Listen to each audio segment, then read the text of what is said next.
નમસ્કાર દર્શક મિત્રો, આમ આદમી પાર્ટીના પ્રદેશ ફ્રન્ટના અધ્યક્ષ અને પ્રદેશ કિસાન મોરચાના અધ્યક્ષ પ્રવીણ રામે જણાવ્યું કે શાસક પક્ષના ધારાસભ્યને આડે હાથે લેતા તેમણે જણાવ્યું હતું કે માંગરોળમાં આમ આદમી પાર્ટીના નેતા પિયુષ પરમારે તાલુકા પંચાયતના કાર્યકાળ દરમિયાન ખેડૂતોના હિત માટે જે પુલ બનાવડાવ્યો હતો તેને તોડવા માટે ધારાસભ્ય આખા સરકારી તંત્રને સાથે રાખીને સ્થળ પર પહોંચ્યા હતા અને ત્યાં હાજર ખેડૂતોને ગાળો આપી હતી. પુલ બનાવવાની વાત બાજુ પર રહી ગઈ અને પુલ તોડવા માટે પહોંચી ગયા હતા. આ ઘટના બાદ જ્યારે મીડિયાએ પ્રશ્ન પૂછ્યો ત્યારે ધારાસભ્યએ બેફામ રીતે એવો જવાબ આપ્યો હતો કે આ તો અમારા વિસ્તારની રૂટીન ભાષા છે.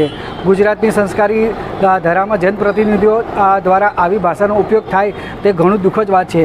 જો કે દબંગગીરી અને ગાળો આપવી એ જ હવે આ પક્ષની સંસ્કૃતિ અને ભ્રષ્ટ નીતિ બની ગઈ છે.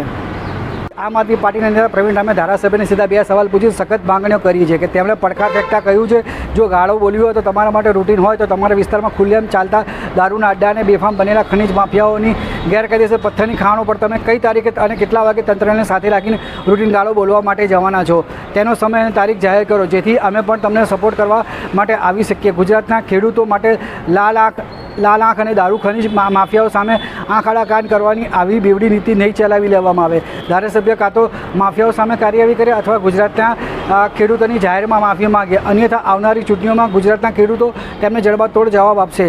તો આવો દર્શક મિત્રો, આ અંગે પ્રવીણ રામે વધુમાં શું કીધું તે આપણે સાંભળીએ. નમસ્કાર મિત્રો, જય જવાન જય કિસાન.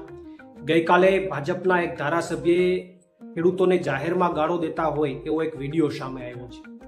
માંગરોળની અંદર આપના નેતા પિયુષ પરમારે એના તાલુકા પંચાયતના કાર્યકાળ દરમિયાન એક ખેડૂતોના હિત માટે જે પુલ બનાવ્યો હતો એ પુલને તોડવા માટે ધારાસભ્ય શ્રી આખો તંત્રનો કાફલો લઈને સ્થળ ઉપર પહોંચી ગયા અને ત્યાં હાજર ખેડૂતોને એમણે ગાળો આપી.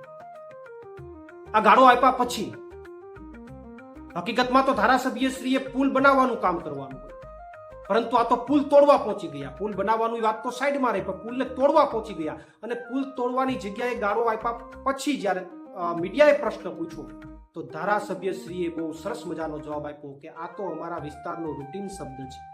અરે વારે વાહ ધારાસભ્યશ્રી, આ સંસ્કારથી ભરેલું ગુજરાત રાજ્યમાં ગાળો ક્યારથી રૂટીન થવા લાગી?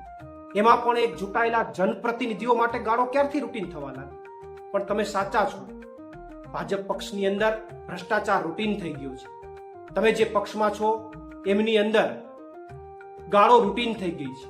કોઈને દબાવી દેવા, કોઈની ઉપર હિટલરશાહી બતાવવી, કોઈ ઉપર રોપ જમાવવો, એ તમારા પક્ષની અંદર રૂટીન થઈ ગયો છે. એમાં તમે સાચા છો.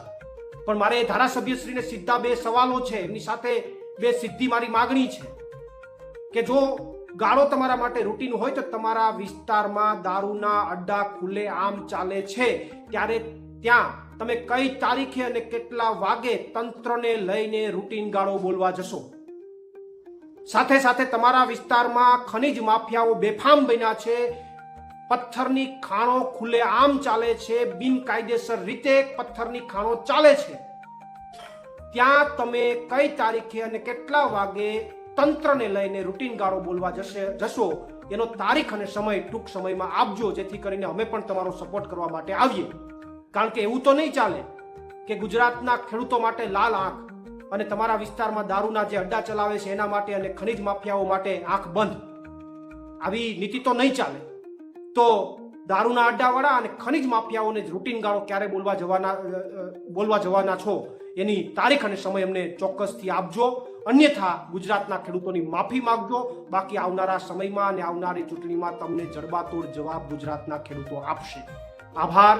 આપનો પ્રવીણ રામ, પ્રદેશ ફ્રન્ટલ અધ્યક્ષ અને પ્રદેશ કિસાન મોરચા અધ્યક્ષ, આમ આદમી પાર્ટી. આમ આદમી પાર્ટીના ફ્રન્ટલ અને કિસાન મોરચાના નેતા પ્રવીણ રામે તેમણે ધારાસભ્યને લઈને એમને પોતાનો મત અને પોતાનું મંતવ્ય રજૂ કર્યું હતું અને ધારાસભ્ય પર પોતાનો રોષ ઠાલવ્યો હતો. અને દર્શક મિત્રો, આ અંગે આપનું શું મંતવ્ય છે તમે કોમેન્ટ બોક્સમાં જરૂરથી લખીને જણાવશો. અને દર્શક મિત્રો, આવા સમાચાર જોવા માટે આપ અમારી ચેનલ લાઈક કરો, શેર કરો, સબસ્ક્રાઈબ કરો. હજુ તમે દર્શક મિત્રો અમારા અહેવાલને ફેસબુક પેજ પર જોઈ રહ્યા છો તો તમે અમારા ફેસબુક પેજને ફોલો કરો. ઇન્સ્ટાગ્રામ પર જોઈ રહ્યા છો તો તમે અમારા ઇન્સ્ટાગ્રામ પેજને ફોલો કરો.